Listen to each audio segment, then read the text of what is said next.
Hi, it's time for another verb of the day. Today's verb is descend. Let's take a moment now and review some of the definitions or ways that we can use this verb. The first way you may encounter the verb descend could mean to move or fall downwards. So this could be describing an object, a human being, right? But sometimes it could be an intentional move, so you might hear someone descending a staircase, right, moving downwards, or, of course, it could mean to fall.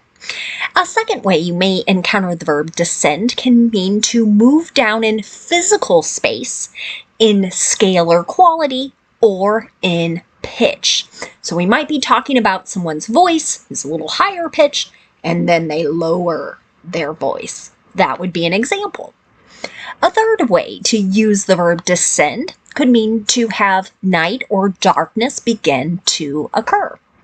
Sometimes you'll encounter this verb in literature, again, sort of describing that shift between day and night. A fourth way you might encounter the verb descend can mean to be a blood relative of a specified ancestor. Here, we could be talking about relationships of parents to children, we could be going grandparents, and on down the line. We could go even further, great-great-grandparents, etc.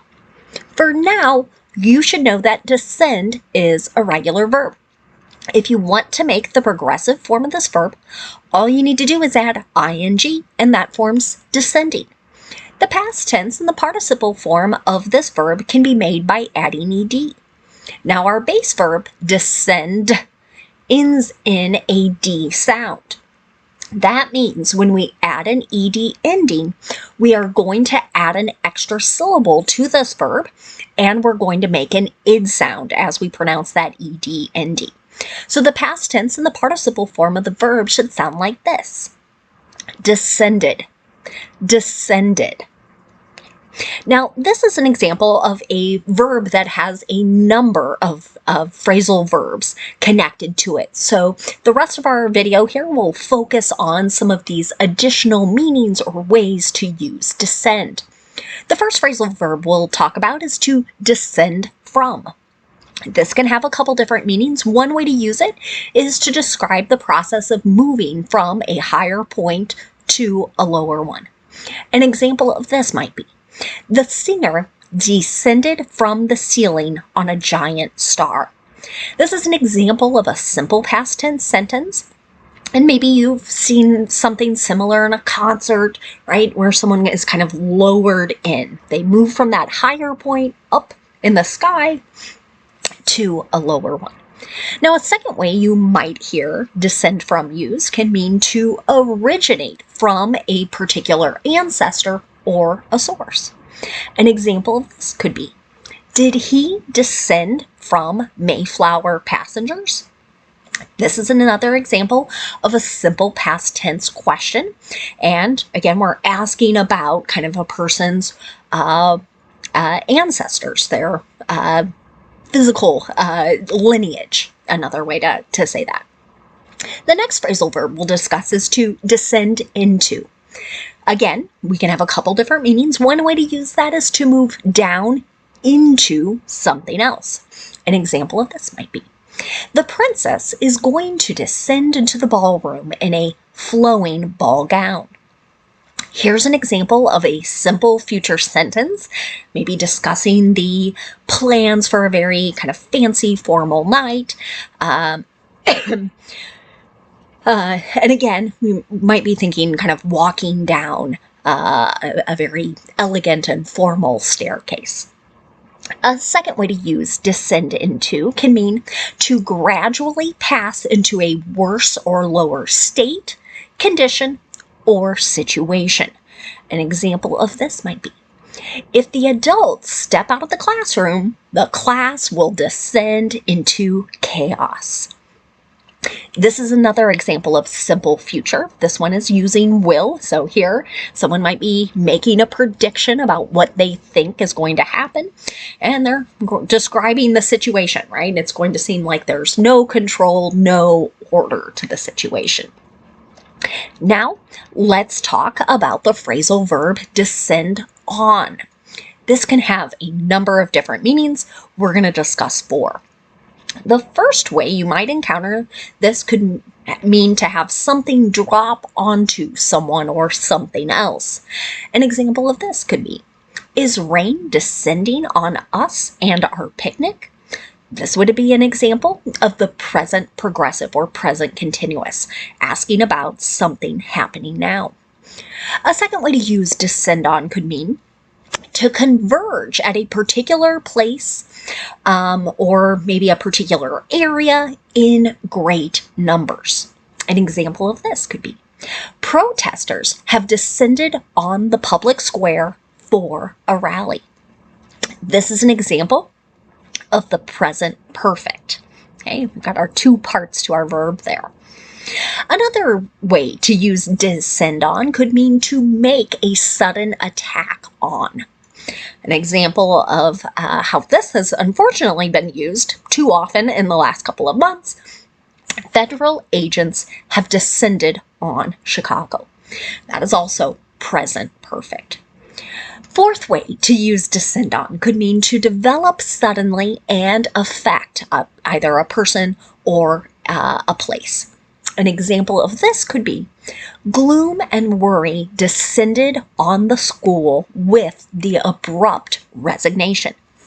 That sentence is in the simple past tense and describing emotions that have kind of appeared suddenly and affected a large number of people.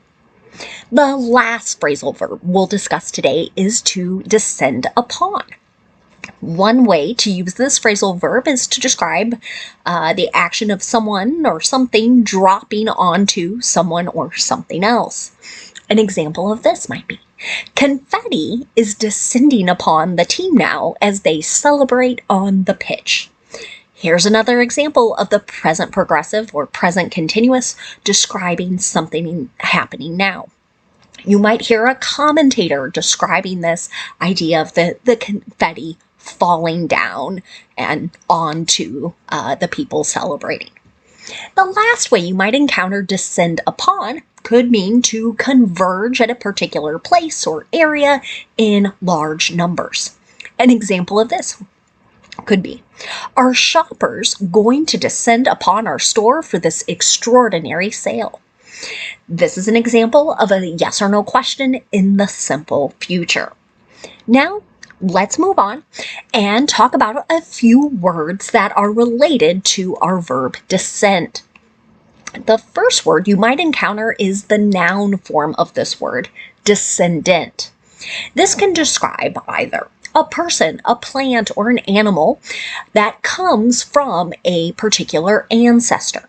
An example of this could be, modern birds and some reptiles are modern-day descendants of dinosaurs, right? Kind of describing that evolutionary process. Another word you might encounter is the adjective form.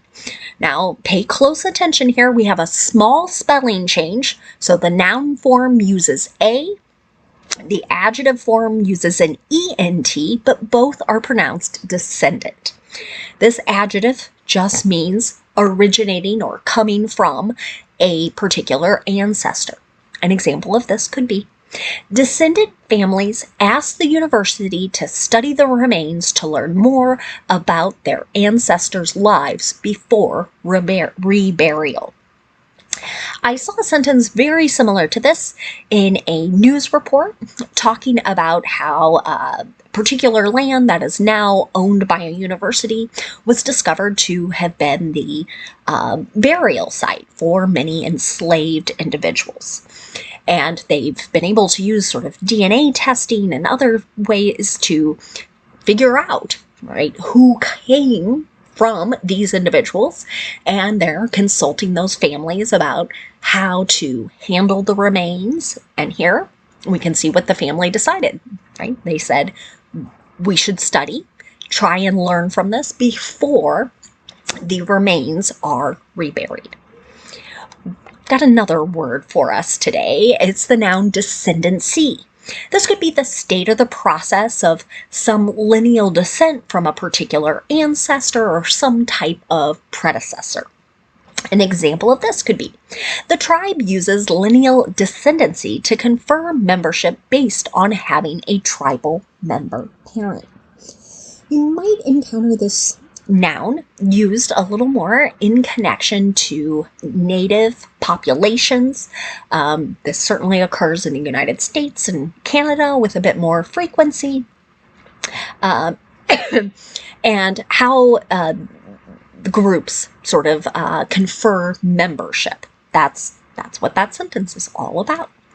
Well, I hope today's video helps you better understand the verb descend. Thank you so much for watching. I hope you have a great day.